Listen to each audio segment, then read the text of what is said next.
And with that, it was one giant sweep tonight in Detroit. Your San Francisco Giants take home the World Series title in only 4 games. San Francisco's Civic Center Plaza comes alive as fans celebrate the Giants' second World Series win in 3 years. And celebratory champagne to win the championship. Giants toast yet another world title. It was an amazing finish. Closest game of the series, really the best game from a purist standpoint as far as a baseball fan in the series. Lots of strategy. The bullpen's put to use, and the Giants take it right down to the 10th inning, FP. Yeah, and Marco Scruto came through big again. You had the right man in the right spot. You knew he was going to clutch up right there. I'm Heather Holmes here at Civic Center Plaza with excited fans ready to welcome the world champions. What do you think? We're underway now. Oh my God, it's so fantastic! Woo! Go Giants! Hey, Sal, I'm going to do this for you. I'm going to march with the band. Oh, my God. Is that you're rubbing it in now. Is that a St. Ignatius man marching with the Reardon band? How can you compare this to the perfect game? Can you? I think this is even better. This is so awesome. We love this. We want to do this all the time.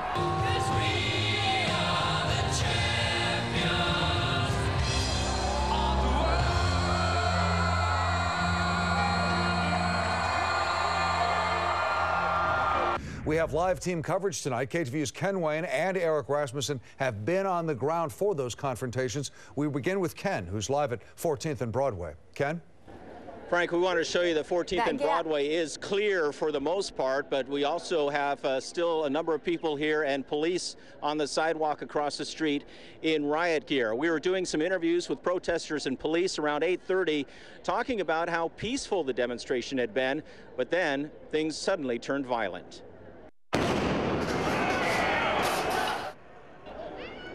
Several police officers were hit with paint. We saw objects flying in the air and heard the sound of breaking glass. Police say that's when they gave a dispersal order to clear the streets. As police clashed with protesters after dark, it was the second major confrontation of the day. Hey, don't push me.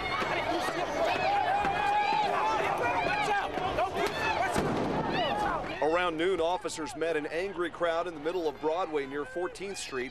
Flashbangs and tear gas forced us back. But not before our cameras recorded this man being tased by officers. Take one. Take one.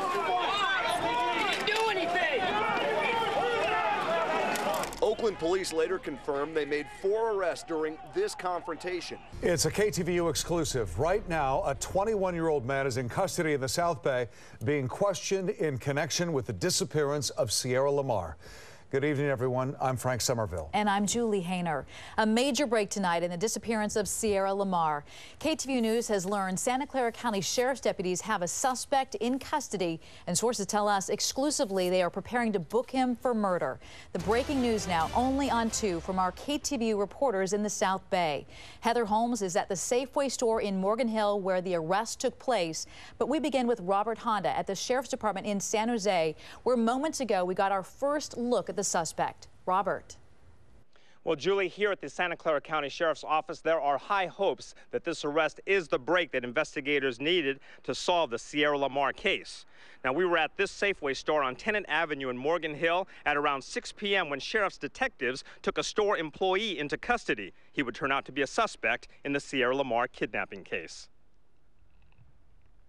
We followed the detectives to the sheriff's headquarters in San Jose, and we're outside at around 9:30 tonight when detectives took 21-year-old Antolin Garcia Torres to the county main jail, where sources say officials plan to charge him with murder and kidnapping.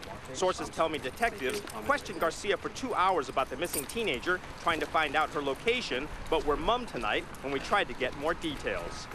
Is this the man associated with the Sierra Lamar case? I'm sorry, I can't make any comment right now. Thank you. Here are what sources close to the investigation told me tonight. They say Garcia Torres is the owner of the red Jetta vehicle that investigators seized earlier this month and say is associated with the Lamar disappearance. Sources also say there is some DNA evidence linking Garcia Torres to the clothing found in Sierra Lamar's backpack. We have also been told that he has been under around-the-clock surveillance since he was identified, including at his job and at his home. The sheriff's office is declining to comment on the arrest or provide any details about what Garcia Torres has said, including whether he knows Sierra Lamar. Now, at this hour, investigators are still working this case and have emphasized that finding Sierra Lamar safe remains the top priority. Again, a suspect in the case, Antolin Garcia Torres, is now in custody tonight. Live in San Jose, Robert Honda, KTVU, Channel 2 News. All right, thank you, Robert. Our team coverage picks up now with KTVU's Heather Holmes, who is live in Morgan Hill. Heather, this is a community that came together to really support the Lamar family. They certainly did, and they have been for the last 2 months now, Frank. In fact, take a look. You can see just feet from where a missing person sign hangs in this storefront window. It was right here in this shopping center where the search for the man allegedly responsible led authorities today. And witnesses, they are describing for me a very chaotic scene here at the Tenant Station Shopping Center off Tennant Avenue, saying it all happened around 5:30 this evening. I saw cops rushing to the parking lot, and then some girl came in and said they had their guns drawn. That young woman works at this yogurt shop, and she, like everyone else in this small community, has been tracking developments in the Sierra Lamar case. And another woman who has been following this case very closely, she says she knows the person arrested. She works at the Safeway here in the shopping center, and she told me just a few minutes ago that she was on her lunch break when she saw officials with their guns drawn pointing at a man on the ground, and they took him into custody. That's when she realized it was a former co-worker at a different Safeway location here in Morgan Hill. She says she was stunned to learn that he was arrested in connection with the teen's disappearance. This development, though, is providing a sense of relief to some of those here in this community who have been participating for weeks now in searches for the missing teen and who have feared that a predator has been on the streets. I've been saying that I just want them to find anything, so I'm relieved because I want her mom to know something and her family. She has siblings, so I feel relieved, and I hope whoever they caught, I hope it's that person, or I hope whoever they arrested, I hope it's that person, because it's just it's a terrible thing, and like whatever they find is important. Now, I'm told that the person arrested worked at both of the Safeway locations here in Morgan Hill, but officials at the Safeway location say he hasn't worked at either one of them in quite some time. Now, I did reach out to Sierra Lamar's mother, Marlene, but I was told through a family friend, Frank and Julie, that she was just not up for giving any sort of statement tonight. But again, a big development, a person in custody in connection with the Sierra Lamar disappearance. And of course, a lot of people here in this community who have been rallying around the family are feeling a sense of relief tonight. Reporting live tonight here in Morgan Hill, I'm Heather Holmes, KTVU Channel 2 News. More details now about Antolin Garcia Torres. He attended Central High, which is a continuation school in Morgan Hill, but he was only there for a few months and he never graduated. The only mark on his record is a 2009 charge for resisting arrest. His last known address was in Morgan Hill, and while his legal name is Antolin Garcia Torres, he apparently also goes by Antolin Garcia. Sierra Lamar was last seen by her family of the morning of March 16th when her mother left home right before Sierra went to school. The very next day, on March 17th, an important discovery. The teen's cell phone was found just a few blocks from the school bus stop in Morgan Hill. One day later, authorities found Sierra's pink Juicy brand bag with some neatly folded clothes inside. The next week, the Class Kids Foundation got involved. It originated and organized the first large-scale volunteer searches. That same day, the sheriff's office said Sierra Lamar was probably abducted. Then, on May 8th, another critical discovery, a red Jetta with a black hood, that one seen right there. Investigators say that car had been seen on surveillance cameras in 3 different locations near the Lamar home. And then tonight, of course, that big break in the case. Authorities made an arrest at a Safeway store in Morgan Hill. Babies in here! All right. Some babies up there! This was the frightening scene that confronted fire crews this morning when a 2-alarm fire broke out in a 2-story apartment building in unincorporated Alameda County. One mother had to lean out of a balcony to lower her baby to a firefighter after she and 4 children were trapped upstairs. And this helmet cam video shows the conditions inside the apartment on Marcellus Street. Tom, it's Cassie. I'm working here with Julie inside the newsroom. Can you tell us what you're seeing, smelling? Are you hearing sirens? What's happening right where you are? Yeah, I'm literally across the 580. There's a Point Richmond is directly across the interstate from the Interstate 580 that goes into Richmond, and then the other way goes across to Richmond, San Rafael. So I'm up in a neighborhood area, and the smoke is actually going straight up in the air and hanging a right towards San Pablo and towards Richmond and that area right now. An exclusive recordings of one of the so-called speed freak killers, Lauren Herzog, who committed suicide last month. KTVU News has been going through hours of interrogation tapes of him we obtained on Friday. On the tapes, Herzog says his childhood friend, Wesley Shermantine, now an inmate on San Quentin's death row, is responsible for as many as 24 killings. What kept you from going to the police at that point in time and saying, look, my friend's a psycho, here's what he just did? The psycho himself. Because you're concerned, what, for your own safety? Oh, yeah. Herzog admits to being present at the killing of 25-year-old Cindy Vanderheiden in 1998. Over 4 nights, we watched the same scene play out at Cafe Juliet on 14th Street in Midtown Oakland. Each night, our camera recorded women in skimpy clothing filing into the downstairs business that bills itself as a private room karaoke bar. A minivan dropped off as many as 7 women at a time. Maybe we're like, what's going on down there? You know, is this like some kind of a, weird prostitution thing going on? Or... Neighbor Anka Mashoyu and others say the scene we observed has been going on for years, but she told us it's not just the women and mostly male clientele that have her concerned. We've seen a police officer kind of go in and out, sometimes at night, sometimes there's a police car parked out here for a couple of hours. On our first night outside the bar, a marked Oakland police cruiser parked right in front of us. Moments later, we watched Sergeant Warren Young go inside. Shortly after he left, the women began arriving. The next night, Young's cruiser was back again, but it was another uniformed officer in another patrol car who parked and went inside. Officer Barry Coe made 2 visits to Cafe Juliet that night. The second lasted 27 minutes. As soon as Coe left, just before midnight, Sergeant Young returned. On his 3rd pass of the night, Young drove through the parking lot next to Cafe Juliet using his spotlight on the cars, just as we saw him do the night before. Pardon me, Sergeant. Eric with Channel 2. Just a quick question for you. Cafe Juliet on 14th Street? Yeah, what about it? Why are you there night after night? Because my friend works there. Sergeant Young spoke to us outside Oakland Police Headquarters. Are you doing this as a favor to your friend? No. I said, my friend works there. Not owner, not anything else. But is that the reason you're giving this what seems to be a lot of your No, because I only go down there when I'm off, and I stay there for length of time. Young offered a different explanation when we told him about our video of him visiting the bar in uniform during his shift. Well, when I'm working, I do a security check there.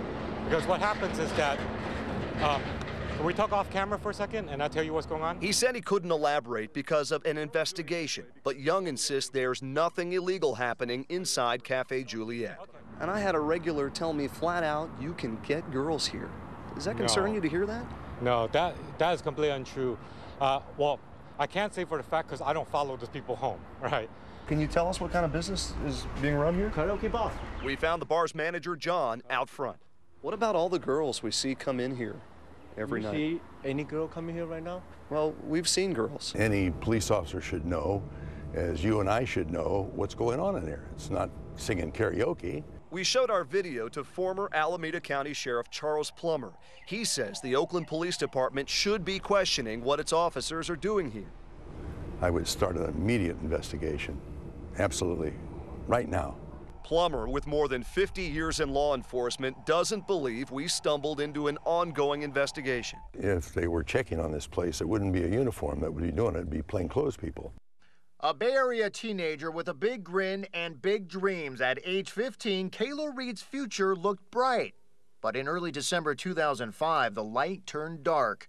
Young Kayla disappeared. We love you and miss you, Kayla. On January 10th, 2006, it became very real. Her body was found in the Central Valley Canal, and a homicide investigation was underway. 2 weeks later, at this candlelight vigil in Livermore, there was Angel Sheets, Kayla Reed's mother, the same woman who police say initially reported Kayla missing from their townhouse. Naomi Gaunt lived right next door. We told them that we heard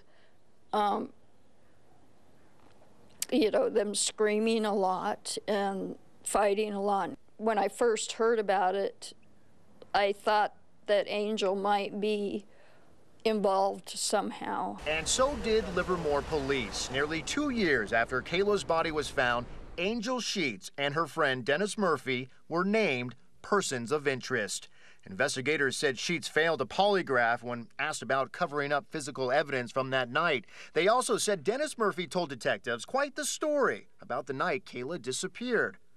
Murphy said he went to Angel Sheets' townhome to smoke meth with her. But when Angel could not find the drugs, she blamed Kayla, pushing and holding her daughter against the fridge, telling her, "This could get me killed, but it's not going to get me killed. It's going to get you killed." We took a close look at statistics from the State Office of Traffic Safety. The numbers show San Francisco County ranks #1 among California's 58 counties for pedestrians killed and injured by cars. The news is bad for cyclists as well. San Francisco's also #1 for bicyclist deaths and injuries. Every day I cross Market Street on my way to work. I'm aware of these, very highly aware of these issues. San Francisco County epidemiologist Megan Weir says the figures are, in some ways, not surprising. When you're comparing San Francisco to a more rural place or more suburban place per mile traveled, there's naturally more opportunities for conflict in a vibrant, dense city such as San Francisco. San Francisco is also #1 for speed-related deaths and injuries, nighttime deaths and injuries, and hit-and-run deaths and injuries. More than 70 weapons seized. In my 15 years as a federal agent, I've never seen this many machine guns in one investigation. Including more than 30 fully automatic machine guns. These do look like guns you'd see in a war zone. Absolutely. Even more shocking, agents say, is where these guns were coming from. Early on, we heard references to special forces. None of us believed it. This is all straight back from the ship. An undercover detective working for the ATF was the first to discover these nearly untraceable guns were sneaked in from Iraq for sale in the U.S. We disguised the agent's voice to protect his identity. The person that was selling the machine guns to me told me that the person was a special forces or military type person. Lean into it and start firing so your body never shifts and you can have that radar just on him. It sounds like pretty bad. That way he knows what he's doing. Yeah, I mean, he's a Navy SEAL. I think we were all pretty shocked. That this was an active Navy SEAL. Correct. ATF Special Agent Eric Fox helped build the case against 34-year-old Nicholas Bickle of San Diego, a member of the U.S. Navy's highly trained SEAL Team 5, who served 2 tours of duty in Iraq. Yeah, I'm sure they have it with you. Taken. From what? From taken? From my Iraqi. Yeah. Oh, really? Yeah. Careful on that digging. It was a desperate rescue effort. Every time she moved and every time I actually tried to scoop more snow out, she sank deeper. Anybody got another rope? This is never-before-seen video of crews trying to save the life of Kristen Jacobson, an experienced skier buried upside down in a snowbank and running out of air. I remember, being thankful that it wasn't one of the kids, thinking that I didn't think this was how it was going to end. It started on a picture-perfect day just 2 weeks ago. The sun was out and fresh powder blanketed the Sierra Tahoe resort. We decided to go maybe 10 or 15 feet off of the trail.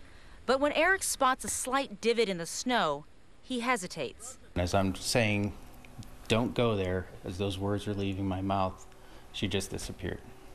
All I remember was falling, but not falling like I caught an edge or I was out of control. It was just sinking, I guess. A camera worn by a skier who stopped to help shows the incredible situation. Look closely and you can see just the bottoms of Kristen's skis in that snowbank. Remember, she was upside down. Eric is wearing the green sweatshirt, and it sunk to his chest while trying to dig her out. Went through during the morning commute. It made a mess. It was wet. It was windy. Check out some of the rainfall totals out there. We have live team coverage spanning the Bay Area. Meteorologist Mark Tamayo is monitoring the windy conditions at the Richmond-San Rafael Bridge. I will say about a minute ago, this gusted to around 16, 17 miles an hour, and I guarantee you, if you head across that span right now, you'll find some stronger winds. Well, Steve, out here, the rain has been pretty constant, moderate to heavy at times. It has lightened up at times when you said it would, and giving you a live look here at 101, where it is a messy drive. This was a speech really suited for this audience here, full of campaign workers, campaign volunteers. The president said this is the best campaign team and volunteers in the history of politics. Mitt Romney always said he wished he could fulfill his father's dream and for him to be elected president. But we've seen tonight, obviously, that has not happened. So let's take a look at Ohio and tell you why it is so important. There are 18 electoral votes in Ohio. Millions of Bay Area drivers depend on the data collected by Caltrans.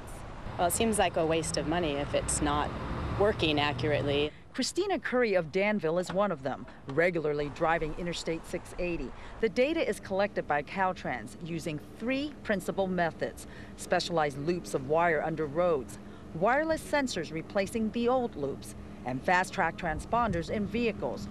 But there are far too few fast-track devices to accurately measure traffic flows, especially outside of Alameda County. And now, KTVU has learned the other 2 technologies have largely failed. The cost to taxpayers, $60 to $80 million. One top Bay Area transportation official who asked not to be named because he has to regularly work with top Caltrans officials calls it, quote, a scandal.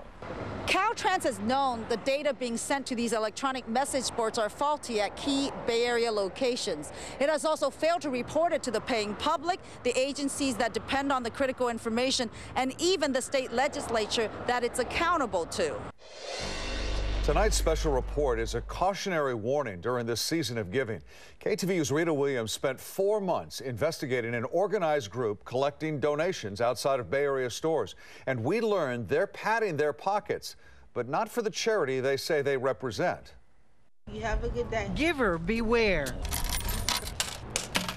You give, but where does your money go? How do you know? Do you feel bad that you're collecting under false pretenses? If you're legitimate, why are you running away?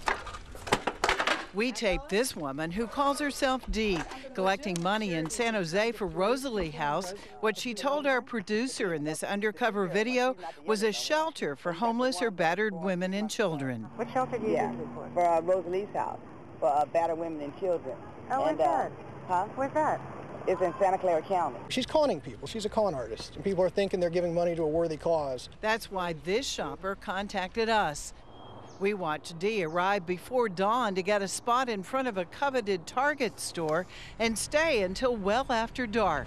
We saw people give her money, lots of it. In return, she gave them a sucker. How much have you given to Rosalie House? I'd say maybe $10, $15. I mean, we don't have a lot to give. For 4 months, we dug deeper and found the story was much bigger than this one woman. What appears to be a ring right out of a Dickens novel, operating for at least 2 years. I know it's a scam. Navy veteran Dean Harvey says a year and a half ago he was homeless in San Jose and recruited by the same folks. On the collections, it's a 60-40 split.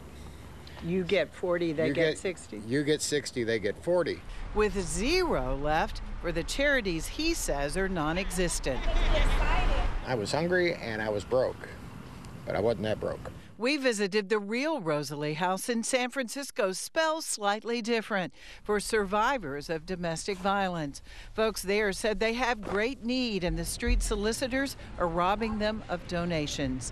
They complained to Target and the district attorney in San Jose, but nothing happened. It's frustrating to not be able to have somebody handle it in an appropriate manner. Target and other stores put up signs warning customers not to give. I came in and asked the management about it. I said, who is this lady and why is she out here? They said they don't want her, so they said call the cops, and I did. Did the police come? No. San Jose police spokesman Albert Morales used to work in fraud. He says the unit's gone from 8 to 2 detectives investigating 4,600 cases a year. You know what? I spent probably the most amount of hours on a fraud case, only to come to find out that the punishment they received was far less than some violent criminal received.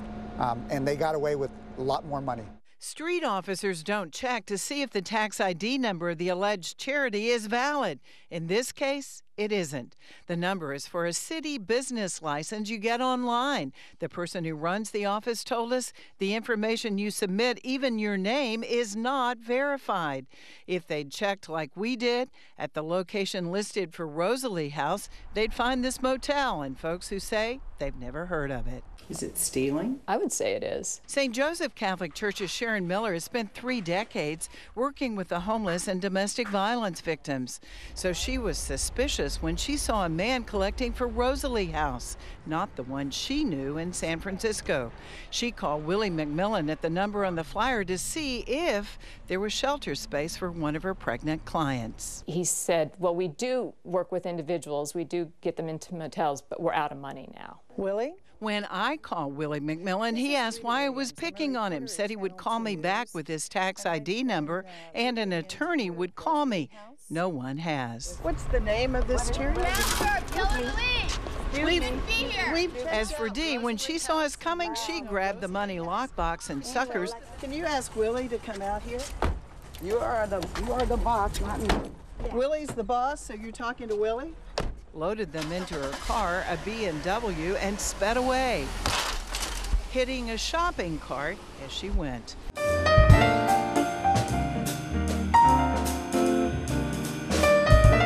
Happy holidays. I'm Julie Hayner. Each year at this time, we showcase the talents and creativity of our photojournalists in a show dedicated to the holidays. Through their lens, they bring us the spirit of the season from all around the Bay Area.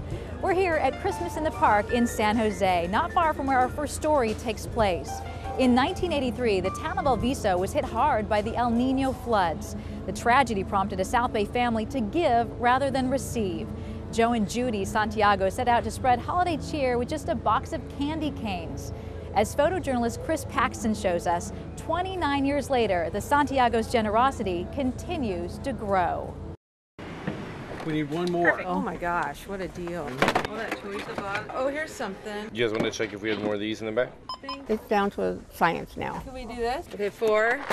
5 now. Little girl would be happy with a pink monkey. We keep track of them. By boys and girls, by age group, by year. 2, 1. Drop the ball. Happy New Year. The gifts we give out are from infants to 13 years old. Last year we probably had 15 carts loaded up with gifts. You people are so awesome. We really appreciate this.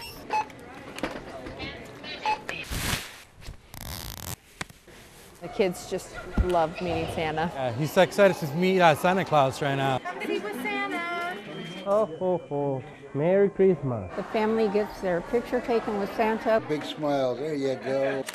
Good. Merry Christmas, family. Are you going to ask me what? Yes, what you want for Christmas?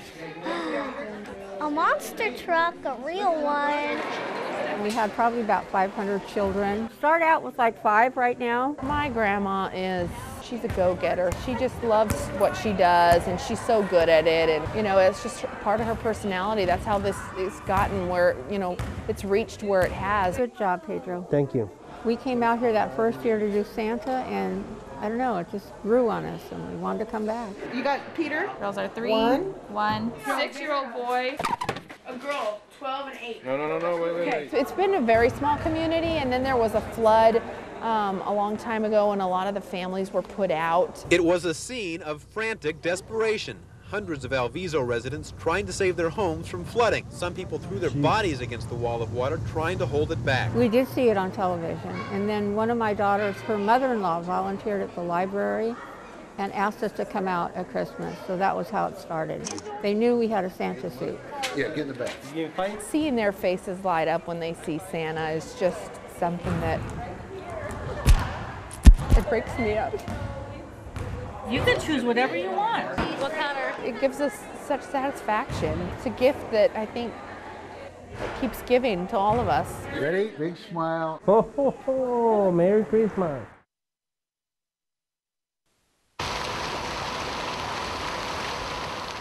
A huge early morning fire in Oakland has created commuter chaos. It shut down all BART service between the East Bay and San Francisco. Live team coverage ahead on Mornings on 2. Complete Bay Area news coverage starts right now. This is KTVU Mornings on 2. Well, good morning to you. Welcome to Mornings on 2. I'm Dave Clark. Good morning. I'm Tori Campbell. It is Thursday, June 14th, and we begin with developing news that is throwing the morning commute into a huge mess. A building fire next to the West Oakland BART station has shut down BART service between Oakland and San Francisco, and that's forced thousands of commuters to look for other options to get to work. We have live team coverage. Sal Castaneda is following the traffic impact. Claudine Wong is talking with weary commuters. But first, Tara Moriarty is live at the command center. What are they telling you about how long this could last, Tara? Well, unfortunately, Tori, we're in sort of a holding pattern right now because PG&E actually has to turn off the main gas line in order for arson and fire to get inside of the fire. PG&E is telling the fire department they need crews to actually cool it down in order for them to turn off the gas. So we are sort of at a standstill. And if you look behind me, you can see the water sort of dripping there, some hot spots still burning. And above me, the BART tracks that are still that are melted from the fire and are now shut down. 2544, when you get here, you have to come down market from 7. You have your area with 2541 and support this side of it. This is video you will only see on 2, taken by the 1st unit to respond to the scene here off 7th and Mandela Parkway. It's right near the West Oakland BART station. Flame shot 150 feet into the air. The fire spread out over 2 blocks. It raged for a half hour before crews were able to get a handle on it. It destroyed the 5-story senior center under construction, some cars, street signs, and the BART tracks. You know, there are 2 main issues. One is the electrical situation, and that's a bit complicated because there are very high voltage lines that we need to make sure are safe to re-energize. And then the other is there's 2 poles that have been damaged by the fire that are in danger of falling on the tracks. So a third agency needs to come and remove those poles. Now, this is an overhead view of the scene where, again, hot spots are still visible. No one hurt in the fire, but 62 firefighters had to tackle this massive fire. Again, if you need to use BART this morning, there will be no trains running between Oakland and San Francisco for hours. The agency is recommending commuters use AC Transit or the ferry service because they're scrambling to get a bus shuttle in place. Now, we want to throw a number up on the screen here for you. It's 510-238-4031. That is the number for fire investigations. They are trying to figure out if this is a case of arson and want anyone who noticed any people in the area of 7th Street and Mandela Parkway around 2 o'clock this morning to give them a call.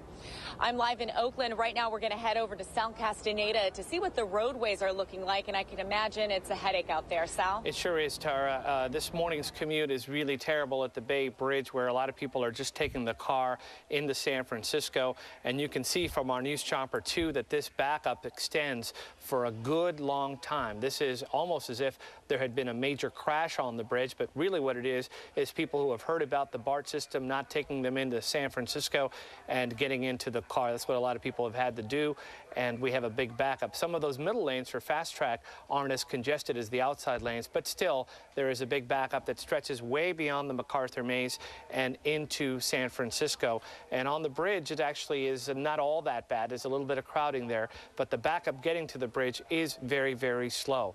Now, I want to check out the other side. San Francisco, northbound 101 traffic looks good, and so far there is heavy traffic on the San Mateo Bridge, but unfortunately getting there on 880 is very, very slow. And I also want to mention there's a crash on 37 at 29 that has slowed traffic down on 37 in the eastbound direction right there. I want to move the maps all the way down to the South Bay just to check on the South Bay here, and we're off to a decent start, so the South Bay not having as much wear and tear on it because of this BART situation. So it's 7:05. Let's go to an alternate route that people are using, and that would be getting on a bus into San Francisco. KTVU's Claudine Wong is there in downtown Oakland with some long lines. Claudine? Absolutely, Sal. It's a mess down here. I wanted to take a look at this bus. This bus is actually headed to San Francisco, but when it pulled up to this line of people waiting, there were already quite a few people on board, which makes it very difficult for any of these folks to get on board. How long have you been standing here? 45 minutes. 45 minutes. So when you saw this bus pull up and it was I just full, knew. Oh, God. Oh, my God. what time are you normally in the city? 7. I'm at work at 6:45. You're at work at 6:45. And what time did you guys get to the BART station this morning? I got there probably at 6:05. 6:05, and what did you hear right away? Which station? I didn't even hear it on BART. I heard it on the radio. They said to get off on MacArthur or 19 to get a bus, and this is the second bus we're not going to get on. And it's been, how long you've been waiting here? Probably an hour, 45 minutes to an hour. An hour. And you're actually in better shape because if we take a look, I want to take you guys all the way down and around this corner because people are starting to get a little frustrated because an hour and only two buses, and take a look at that line. That stretches all the way down Broadway, and it just keeps on going. I see another bus actually headed in our direction. That's the third bus, so maybe these bus bridges are getting a little bit better because we've been waiting a long time. I asked the supervisor out here how long until these buses start coming regularly, and she said she just doesn't know. They are trying to work these buses in and around this area to get all these folks into the city, but keep in mind these buses hold about 50, maybe 60 people if you're lucky, and so when you're talking about a line like this, we're thinking maybe 10, 15 buses of people that you got to get out of here.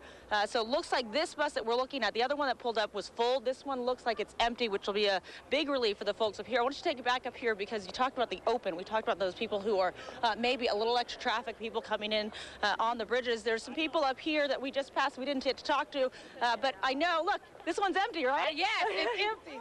And you're going to the open. Yes. And you came from Davis? Davis. We left at 4:45 a.m. And you've got your passes. You just need to get there. Yes. And you need to get to see Tiger, right? Yeah. That's where you're headed. Okay, you're going to get on this bus. I'm going to get out of your way because I don't want to get in your way. But again, this is only the third bus they've seen this morning since these problems started. These folks want to get on this bus. They want to get into the city. It is not an easy ride. It looks like they will have more seats on this bus. But again, seats are already taken. I asked that supervisor where else people are getting on. They're getting on at 12. So this may be the second stop for some of these buses. It is going to be a very, very, very long commute this morning. Live here in Oakland, Claudine Wong, KTVU, Channel 2 News. Yeah, certainly will be. All right, thank you, Claudine. Great job there, and we'll check back for updates throughout the morning. Of course, we will return also to the fire scene throughout the morning for live updates, and also we'll be checking traffic because there may be other impacts on other parts of the road as people try to find other ways to get across the bay. And we will also be checking on how HE Transit is helping commuters this morning. We'll have the latest on our website, and you can also get more information that will be sent to your mobile device at ktvu.com. Time is now 7:08. In other news, San Francisco police busy searching for suspects in two separate overnight shootings. One person was killed, 3 others were hurt. The first shooting was about 10:30 on Silver Avenue near Elmira Street. Investigators say one person was killed, another was critically wounded. A third victim is expected to survive. Now, the second shooting happened a short time later on Cameron Way, right near Candlestick Park. Investigators say there's one victim, but we don't know how his injuries, the extent of the injuries. We still don't know if those two shootings are connected. All right, we're going to switch gears right now to some really good news. Giants fans are still celebrating this morning after Matt Cain threw the first perfect game in Giants history. On the ground, Arias from deep third, got him! And that's a perfect game. Oh, that was a long throw from third, but his teammates went wild along with the crowd at AT&T Park. Cain retired 27 straight batters, striking out a career-high 14 in the 10-0 win over the Astros. And he says the experience was just unreal. I literally felt everybody on the mound with me. I mean, it was going. The whole stadium was electric right then. I mean, it was, wow, it was unbelievable. Check this out. Cain got a little help in the 7th inning. Oh, look at that dive. Gerder Blanco made a great diving catch to help preserve the 22nd perfect game in Major League history. That is amazing, and Giants fans who were there can't believe they saw an historic game.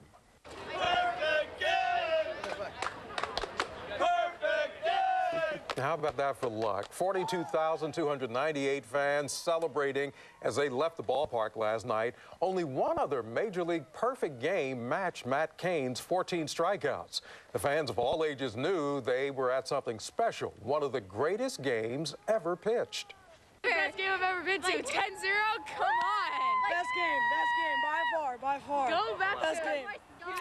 Yeah, the excitement really built all through the game, and towards the end, fans were, as you can imagine, hanging on every pitch, and then they finally just erupted as that last play of the game made it all official. Now, on our Channel 2 website, KTVU.com, we have reports about the moments after the game.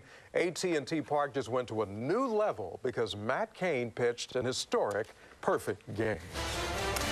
And we're not done with sports happening now. Golfers are stepping into the tee box for the first round of the U.S. Open in San Francisco. The powerhouse threesome of Tiger Woods, Phil Mickelson, and Bubba Watson. Some say this trio, no surnames necessary, set to start in about 25 minutes. The Open will be a challenge for even the best players. Most of the fairways are slanted. Some say the first 6 holes are the hardest of any major. So very exciting out there for a lot of golfers. A lot of troubles, though, for people trying to get to the U.S. Open, as we saw in Claudine's report. We know. Yeah. Well, Tori, time now 7:11. Let's check the weather for this. Steve is here with the forecast. All right, thank you very much, Dave Torrey. And, well, ferries will be running full today, I imagine, along with a nice tweet from the Bay Bridge. Said, man, it's heavy on me today. It's crowded, and for good reason, for all the delays today. But the weather's already starting to see the fog burn off. Fog or sun, and then fog, then sun for parts of the bay. But sunny and warm or hot inland, depending on your location, since my forecast area seems to go from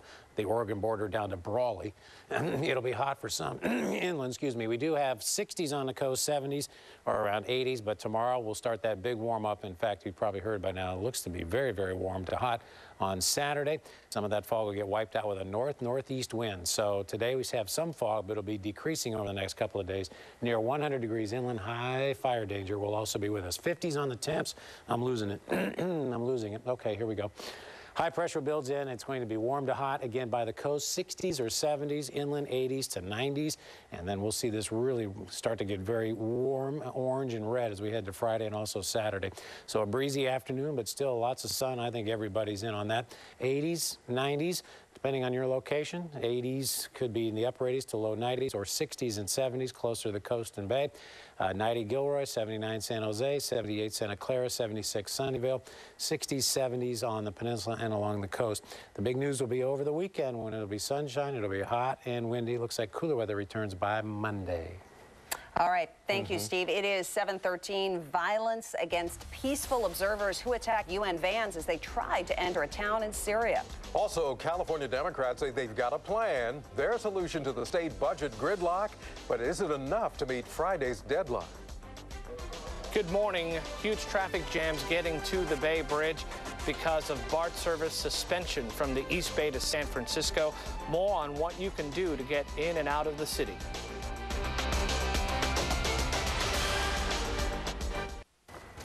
Time now 7:15. Well, a team of United Nations observers, they are now in the Syrian town of Haifa, just a day after government troops said they regained control of the area from rebel fighters. Yesterday, supporters of Syrian President Assad attacked UN vans trying to get to Haifa. Look at these pictures. The crowd threw rocks. They hit the vans with sticks and metal rods. Now, as the vans turned to leave, then they were fired on.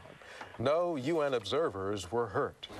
Well, 5 months before Election Day, there's already a big face-off today in Ohio. Today, both President Obama and Mitt Romney will give dueling campaign speeches about the economy in that battleground state. KTVU's Scott McFarland is reporting now. These speeches are scheduled just minutes apart. Scott? In the same state, Dave, just minutes apart, one in Cleveland, one in Cincinnati, and Mitt Romney already trying to step on President Obama's economic message today, releasing this new ad, which criticizes the president's gaffe from last week in which he said the private sector of the U.S. economy is doing fine. There's the ad on your screen. At the same time, the White House press secretary taking on Mitt Romney, saying the Republicans don't have a strong economic plan of their own. There's no sort of alternative idea being proposed, unfortunately, by Republicans, and I think that is part of the debate that we'll have in the fall. A major speech is how the president's speech is being billed today in Ohio. Fellow Democrats have been urging him to step up his economic message. Mitt Romney, recognizing how important Ohio is going to be in the election, making 3 stops in the state today, one near Cincinnati, one near Columbus, and like the president, one near Cleveland. Live in Washington, Scott McFarland, KTVU Channel 2 News. 7:17, California's Democratic leaders say they will schedule a vote on their latest budget plan before tomorrow's deadline. That's even though Governor Jerry Brown has not yet said whether he'll sign it. Assembly Speaker John Perez says the lawmakers are on the same page as the governor over how to close the state's $15.7 billion shortfall. Democratic leaders say their plan meets the governor's criteria for a balanced budget, but makes smaller cuts to welfare programs. All right, time now 7:18. We have major commute problems this morning. Sal, your hands are full today. They are full. As a matter of fact, we are looking live at a picture from News Chomper 2 of BART workers up there repairing the damage from the fire that was close to these BART tracks in West Oakland. We just heard from BART. They say that partial service will be restored by this afternoon, and they're hoping for full service by 5 o'clock tonight. That just came across from a BART spokesman to us, so they're working as fast as they can. Now, meanwhile, the BART service is not working between San Francisco and the East Bay and the other way around. Let's go to the MacArthur Maze. Now traffic very slow at the Bay Bridge this morning because of this. Now you will see that traffic is very, very slow all the way to the Bay Bridge Toll Plaza. Also this morning, the San Mateo Bridge, Dumbarton Bridge. San Mateo a little bit busier than normal getting across the peninsula. Not all that bad, but you're going to see more people on it. Likewise for the Dumbarton Bridge. Let's go to Steve. All right, Sal, thank you. Fog is burning off sooner already. It'll be cool to mild to warm to hot. Depending on your location. If you don't have any sea breeze, then it'll be hot. It'll be in the 90s. Otherwise, 70s and 80s. The big news will be on Saturday when the wind turns north-northeast, and it looks like we'll get a rapid warm-up into the really hot category, maybe that Fresno kind of hot. 50s on the temps here, low to mid. Some areas cooled down yesterday, some warmed up. I'll tell you, I'm throwing in the towel. If you're in the sun, it'll be warm to hot. If you're far enough inland, it'll be warm to hot. If you're by the coast, it'll be cool to nice. Fog, sun, warm, breezy afternoon. Still getting a westerly breeze right now, but that's expected to turn more northerly later, so 60 to 90 degrees, and temperatures then tomorrow with some patchy fog then start to warm up fast, and Saturday and Sunday look breezy, windy, and warm with high fire danger.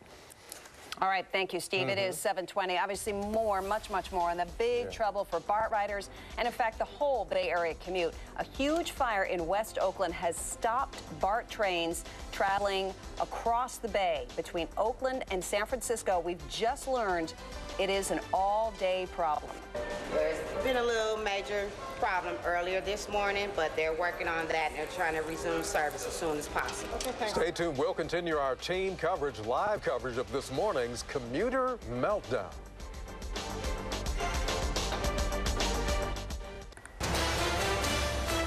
(7:22), continuing coverage right now on our developing news. An early morning fire at a construction site has turned into a commuter nightmare right now. This was at a senior center that was under construction very close to the West Oakland BART station. So right now, BART service is shut down across the bay. Now, it's important to mention, BART is still running in the East Bay, like from Bay Point to Lafayette, and in the West Bay, from Colma to Embarcadero, for example, but you just cannot travel between Oakland and San Francisco, and that's causing a lot of problems. KTVU's Claudine Wong is live at the 19th BART station, 19th Street BART station, where a lot of people are waiting to be shuttled into San Francisco. They've been waiting a long time, Claudine. They are, and these buses aren't coming in a regular fashion, and some of them coming are full. So I want to take a look, or give you a look at the situation here. That's the front of the line. But I want you to take a look at where this line goes, because the look on people's faces when they see the end of this line is unbelievable. Take a look as it goes all the way down the block as far as our eyes can see, and that line keeps growing as people head over here trying to get a bus into San Francisco. I want to talk to this gentleman. I'm going to walk you down here because you're not actually even in line. When you walked up here, what did you think when you saw this? Oh, no, I'm actually in line. I'm trying to get to work to the city, too. But where's your place in line? I'm all the way at the end. But you were taking pictures. Do you want to show your boss that you might be a little late? Yeah, so she believed me. You know what I mean? I don't know if she believed that I told him that was a fire on BART, but see this line, it's pretty epic. How long do you think it's going to take you to get in? I'm calling in. I'm going home. You're going home. You're giving up. Done. You're giving up. Done. Well, at least you can do that. All right, good luck to you.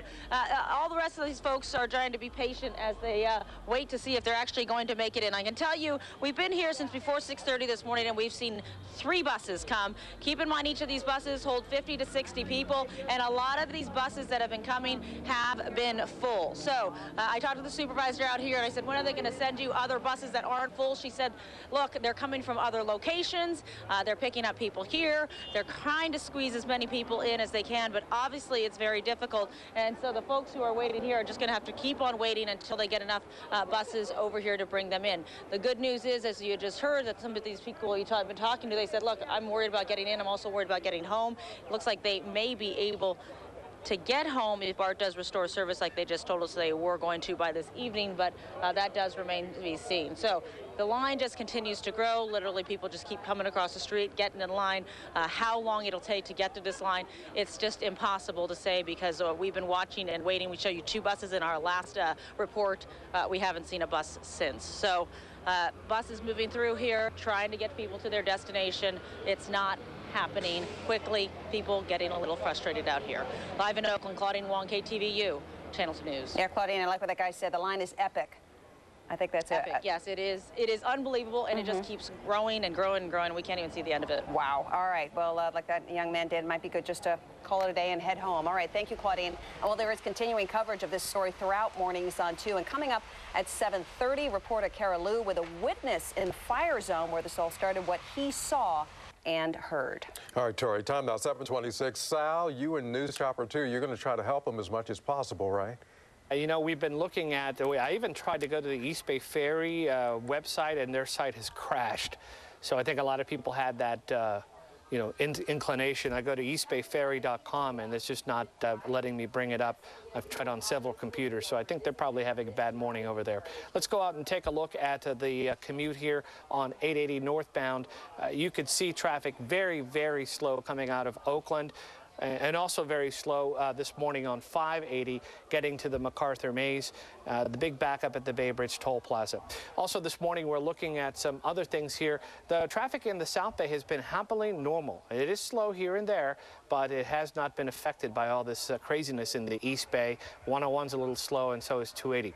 I want to show you the San Mateo Bridge. It's getting more wear and tear today, and now there's a minor accident westbound on the shoulder, but there are more people on the San Mateo Bridge trying to get over to the peninsula as people are avoiding the Bay Bridge lines, and 880 is going to be a little slow heading south, but I'd still say it's a decent alternate route. Now let's go to Steve. All right, actually, we'll check in with Steve in just a moment, but we can tell you now we'll have more on this morning's massive fire in Oakland. That fire, of course, has led to commuter chaos on Bay Area highways, so we've just learned the problems are going to continue until at least this afternoon. And workers are examining and working on the tracks right now. We'll give you a live look just ahead. Also, overnight gunfire leads to a manhunt in the East Bay.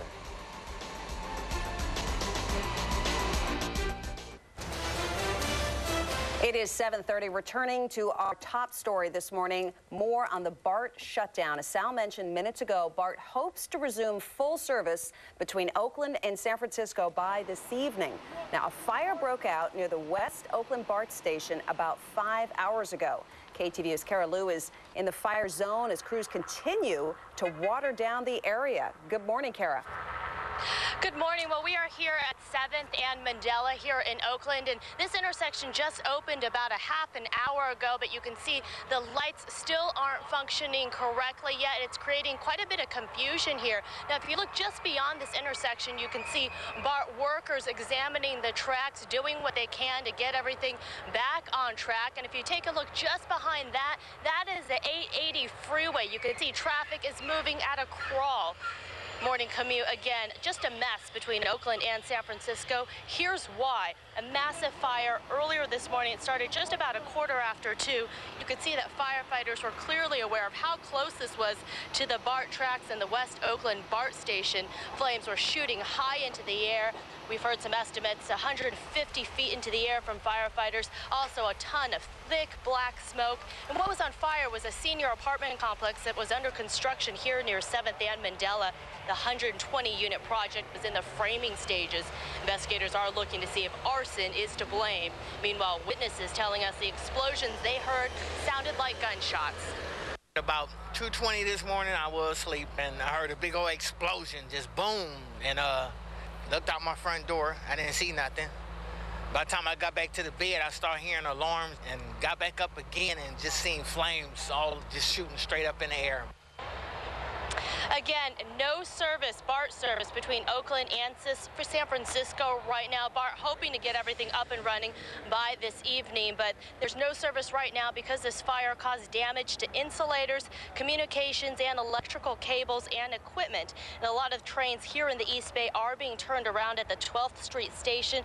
BART saying again they're not sure how long service will be shut down, but hoping to get it up and running by this evening. BART recommending folks find another way to get across the bay this morning. We are also hearing of some problems and long lines at bus stations, so folks are just doing what they can to get to work on time. For now, we are live in Oakland. Carol Liu, KTVU, Channel 2 News. Sal, let's go to you. All right, this morning's commute obviously is in bad shape. I want to show News Chopper 2 the lines at downtown Oakland BART stations, 12th Street. There's a line there. Apparently there are some buses picking up people, and you saw earlier that also at 19th Street, Claudine was telling us that there are a lot of lines for people who would normally come to the BART station, and they're trying to figure out another way to get into San Francisco, including using AC Transit. I want to show you some video that we have here of the tracks, how close they are to the fire, and the BART workers that were up there fixing it. They have told us again that they hope to have all service restored by 5 o'clock this afternoon and partial service by early afternoon as they repair the insulators on the electric third rail. Let's move along now at 7:33. In fact, this is the only video we have. We're going to have another traffic update coming up. This is the wide shot here of the building right next to the BART tracks. It's 7:34 now. Let's go back to the desk. All right, and actually, Sal, I just checked BART's website, and they say they do want to mention that there is BART service still available in the East Bay and the West Bay. For example, Richmond to Fremont trains are running. On the Fremont to Daly City line, trains from Fremont are turning at 12th Street. At the Oakland City Center Station, trains from Pittsburgh Bay Point also turning around at 12th Street. Oakland City Center Station, trains from Dublin Pleasanton are turning at the Bay Fair Station, and trains from Millbrae, Daly City, and SFO are turning at the Embarcadero Station. And they're obviously just limited to the trains they have on either side of the bay, so service will not be on its regular schedule, but you can still get around on BART. You just cannot get across the bay. Right, Tori. And one of the things I want to mention is a lot of people are taking their cars over to the peninsula, and then they're going to drive over to Millbrae, and then from Millbrae you can take the train all throughout San Francisco stations and up to Peninsula here, and a lot of people will be taking the train to the Colma BART station to get the shuttle to the U.S. Open. A lot of people, there's a day game today, Tori, the Giants, and also the U.S. Open, so a lot of people need to get to the Peninsula, and that's what they're doing. Yeah, all right, and problems there in the San Mateo Bridge, as we could see on that map on 92. All right, we will return to the fire scene throughout the morning for live updates. We will also post any new information about the fire, any changes in BART service. Sal just mentioned it will be resuming all BART service scheduled at 5 p.m. Also, how AC Transit is helping commuters this morning. That'll be on our website, and also can be sent to your mobile device at ktvu.com. Our time is now 7:35. Overnight, a shooting in East Oakland injured 2 people. This happened about 11 o'clock last night at the Lockwood Gardens housing complex, 65th Avenue and East Lawn. Police say 2 people were standing in front of the apartments when shots were fired at them. Both victims were wounded at least once, but neither suffered life-threatening injuries. No arrests have been made. Police in San Jose investigating a stabbing attack. Police rushed to Mallard Court about 8:30 last night after getting reports of a fight. Now, when they got there, a 35-year-old man had been stabbed. He was later treated for serious injuries. Police say the attackers ran off. They are still on the loose. 7:36 this morning, San Francisco District Attorney George Gascon will formally announce the felony charges filed against the bicyclist who hit and killed a pedestrian. 36-year-old Chris Bucari is seen here in online video. He's facing a charge of felony vehicular manslaughter for running over and killing a 71-year-old man in the Castro district in March. Prosecutors have concluded that Bukhari was grossly negligent in the accident. I think juries in San Francisco are going to look at bicyclist behavior very, very seriously because they don't want to be hit by a bicycle and they don't want to be hurt, killed by a bicyclist. The cyclist ignited an uproar after the deadly accident. Bukhari reportedly posted a comment online saying it was a crowded sidewalk and he plowed through the, quote, least crowded spot he could find. He's now expected to surrender to authorities within the next 2 days.